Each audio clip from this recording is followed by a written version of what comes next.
Hello friend, कैसे हैं आप। यूट्यूब चैनल पर आपका बहुत बहुत स्वागत है।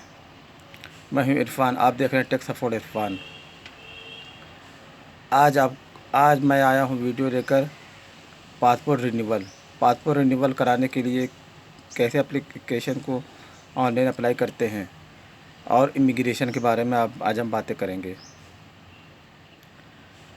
पासपोर्ट जब हमको बनवाना होता है या पासपोर्ट को रिन्यूअल करवाना होता है तो सबसे पहले उसके लिए अपॉइंटमेंट लेनी पड़ती है।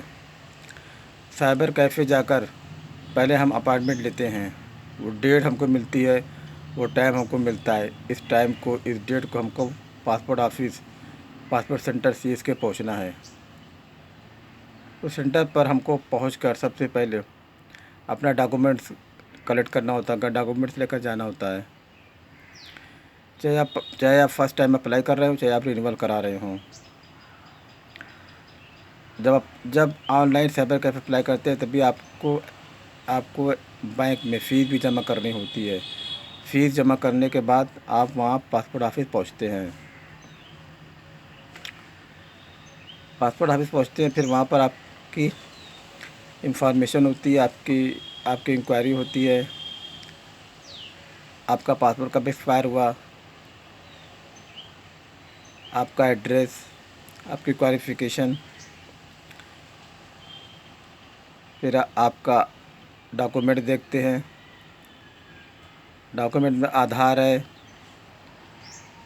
बैंक की पासबुक है, डीएल है, ये सब वगैरह।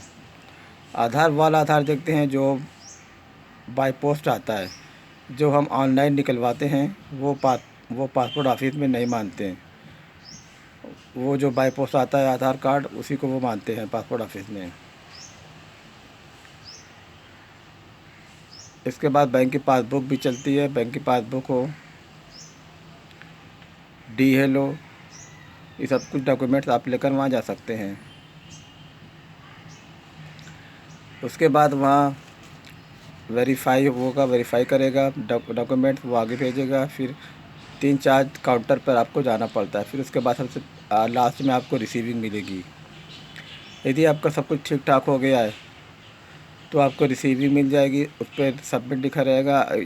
यदि कोई काम बाकी है, कोई डॉक्यूमेंट्स कोई अधूरा रह गया तो होल्ड पर रख देते हैं। उस पर लिखा रहता है रिसीविंग जो मिलती है होल्ड। फिर अगली तारीख को आना पड़ता है, आपको वहाँ पासपोर्ट ऑफिस जाना पड़ता है।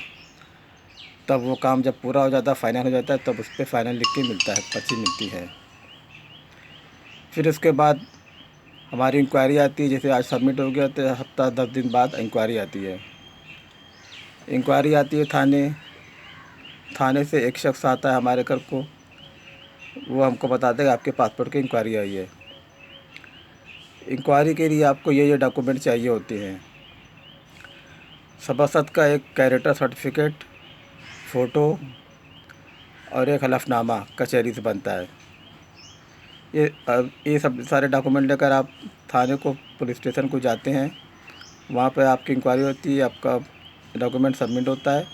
उसके बाद वो वेरीफाई करके पासपोर्ट ऑफिस भेज देता है। फिर वहाँ से थोड़े दिन बाद आपका पासपोर्ट डिस्पैच होकर आपके होम एड्रेस पर भेज दिया जाता है बाय पोस्ट रजिस्टर द्वारा। वो कब डिस्पैच होता है उसको आप मोबाइल के थ्रू आप फ़ोन करके पता कर सकते हैं, उस पर देख सकते हैं। जो आपको रिसीविंग मिलती है वहाँ से पासपोर्ट ऑफिस से, उस पर वो लिखा रहता है, वो नंबर दिया रहता है। अब बात करते हैं रिन्यूअल इमिग्रेशन की। इमिग्रेशन वो होता है, उसका इमिग्रेशन होता है जो हाई स्कूल पास ना हो, उसका इमिग्रेशन होता है। जो हाई स्कूल पास है, जिसने पासपोर्ट बनाते वक्त सर्टिफिकेट जमा किया है, उसका इमिग्रेशन नहीं होता। उसके पासपोर्ट पर लिखा रहता है नॉन इमिग्रेशन। और जिसका चेक होता है उसका लिखा रहता है इमिग्रेशन चेक रिक्वायर्ड।